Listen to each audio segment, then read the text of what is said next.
মানবতা বিরোধী অপরাধ মামলায় শেখ হাসিনার বিচার ইস্যুতে ট্রাইব্যুনাল চত্বরে ব্রিফ করছেন চিফ প্রসিকিউটর তাজুল ইসলাম। সরাসরি চলে যাচ্ছে সেখানে। বান্ডেল থাকলে প্রতি সেনমানিতে টাকা বাঁচবে। বিকাশ সেনমানি বান্ডেল কিনে জিতুন প্রতি লেনদেনে। বা সংগঠনের বিরুদ্ধে সেটা করা সম্ভব।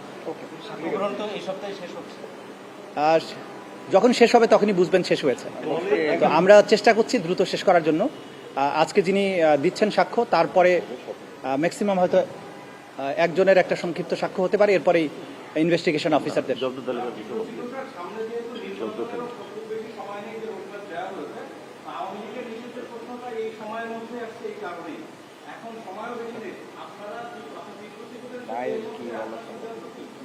না, আমাদের তো নিজের থেকে সিদ্ধান্ত নেওয়ার দরকার নেই। আইন তার নিজস্ব গতিতে চলবে।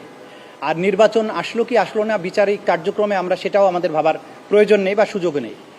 আইন নিজস্ব গতিতে চলবে। আইনের প্রয়োজনে, ন্যায় বিচারের প্রয়োজনে যখন যেটা করা দরকার হবে সেটা তদন্ত সংস্থা করবে, ট্রাইব্যুনালও করবে। ওকে, থ্যাংক ইউ।